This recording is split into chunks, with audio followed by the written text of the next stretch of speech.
ये प्रभु जन सम्मेलन प्रदेश के सभी 18 मंडलों में आजाद समाज पार्टी काशीराम के तत्वाधान में अस्तित्व बचाओ भाईचारा बनाओ प्रभु जन सम्मेलन आजाद समाज पार्टी कर रही है। और ये हमारा 12वां सम्मेलन जो है जो आज यहाँ हुआ है।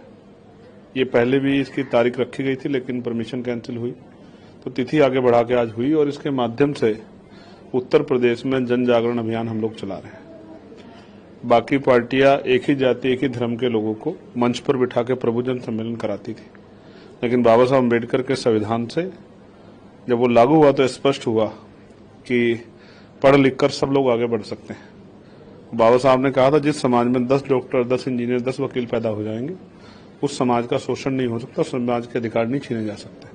लेकिन आज हमारे पास लाखों डॉक्टर हैं, लाखों इंजीनियर हैं, लाखों वकील हैं, लेकिन फिर भी जो है बहुजन समाज के अधिकारों पर डाका पड़ रहा है। तो उस सोए हुए समाज को और उसमें जो जागरूक लोग हैं उनको बुला के चिंतन करने के लिए हम लोग सम्मेलन कर रहे हैं कि वो अपनी शक्ति को क्यों नहीं पहचान रहे। और आज का सम्मेलन बड़ा शानदार रहा। भारी बारिश के बावजूद भी ऐतिहासिक बड़ी संख्या में डॉक्टर, इंजीनियर, वकील, रिटायर कर्मचारी, वर्तमान कर्मचारी बहुत सारे लोग शामिल हुए और सबने जो प्रमुख मुद्दे हैं, चाहे वो जातिगत जनगणना का रहा हो, चाहे वो प्राइवेट मेंबर बिल के जरिए मैंने पार्लियामेंट में प्राइवेट सेक्टर में आरक्षण की मांग उठाई, चाहे वो बिजली के निजीकरण के खिलाफ हो, चाहे वो बैलेट पेपर से चुनाव का हो, या 52% ओबीसी को 52% आरक्षण की व्यवस्था हो, उससे रिलेटेड हो, या SC/ST ओबीसी पे जो अत्याचार हो रहा है, माइनॉरिटी पे, मुस्लिम समाज पे जो अत्याचार हो रहा है उस अत्याचार को रोकने के लिए हो, या प्रमोशन में रिजर्वेशन का लाभ SC/ST ओबीसी को मिले, जल जंगल जमीन पे कमजोर वर्गों को अवसर मिले, बैकलॉग भरा जाए, उन सब मांगों पे जनता ने और जो प्रभु समाज के लोग आए थे उन्होंने अपना जो है समर्थन दिया।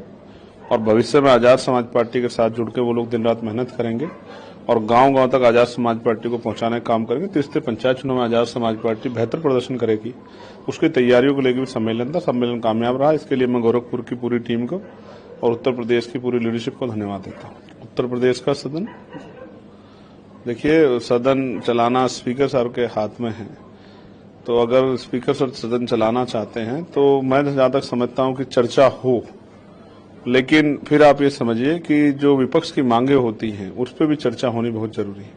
उत्तर प्रदेश में क्या स्थिति है आप ये देखिए, हम गोरखपुर में हैं, मुख्यमंत्री जी यहीं से विधायक हैं और यहाँ 1 करोड़ की फिरौती, मुख्यमंत्री जी कहते थे कि भाई गुंडे पलायन कर गए हैं, 1 करोड़ रुपए की फिरौती मांगी जाती है। अभी भी जल भराव से लोग परेशान हैं। प्रदेश में आप किसी गांव में चल जाओ, सड़कें टूटी, तो मुख्यमंत्री कहते हैं कि हम गड्ढे भर देंगे 2017 में।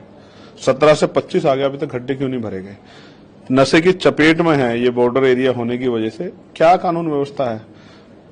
फतेहपुर में मजार पे जिस तरह से ऐलान करके जो है भाजपा के पदाधिकारी चढ़ जाते हैं और उस मजार को तोड़ देते हैं पुलिस की मौजूदगी में, किस भाषा का प्रयोग कर रहे हैं सत्ता के जो हैं पदाधिकारी कि गोली चला के दिखाइए, ये करके दिखाइए। कानून को जिस तरह खिलवाड़ हो रहा है उसके बावजूद जो है सदन पे इन मुद्दों पर चर्चा, उनसे मैंने सुना है कि विपक्ष इन मुद्दों पर चर्चा की बात कर रहा है, लेकिन अब मैं फिर कहता हूं कि जो गार्जियन होते हैं हाउस के, उनकी जिम्मेदारी होती है कि वो सत्ता के साथ विपक्ष को भी सुने, और विपक्ष की बात को नहीं सुना जाएगा तो फिर लोकतंत्र में ये जो विरोध है या अपनी बात को सरकार जब गलत कर रही है उसको रोकने का माध्यम क्या है?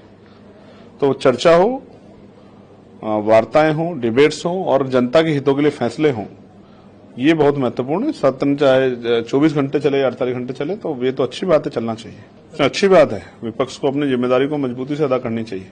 हम तो जब हाउस नहीं चलता था तो हाउस के बाहर जो है, जो बाउंड्री वाल उसके बाहर तख्ती लेके प्रदर्शन करते थे। कितने ऐसे विषय हैं जिनको हम लोगों ने उठाया, ये जो स्कूल का मर्जीकरण चल रहा था या बिजली का निजीकरण हो रहा था, ये तमाम मुद्दों पर हमने आवाज उठाई।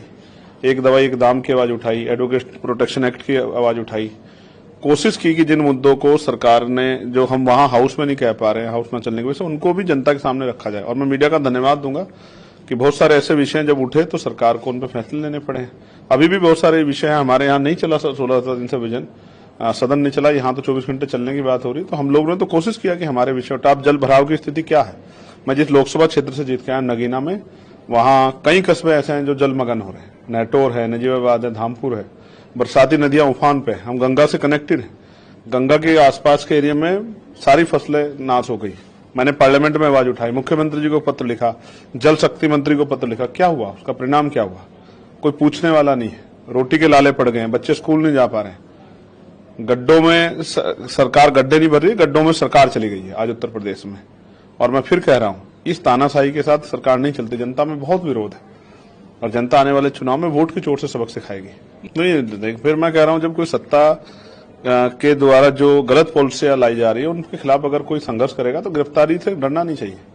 हम लोग तो जेल में रहे और अभी भी हम लोग जेल जाने के तैयार हैं, लेकिन अपने लोगों के हक की लड़ाई। अब किसान की क्या हाल है आपने देखा, डीएपी पे क्या हाल है, यूरिया के किस तरह से यूरिया पे जो है कई घंटे इंतजार करना पड़ा। सरकार की क्या जिम्मेदारी कि वो सबको जो है सुविधाएं दे, तो सुविधाएं कहाँ मिल रही है?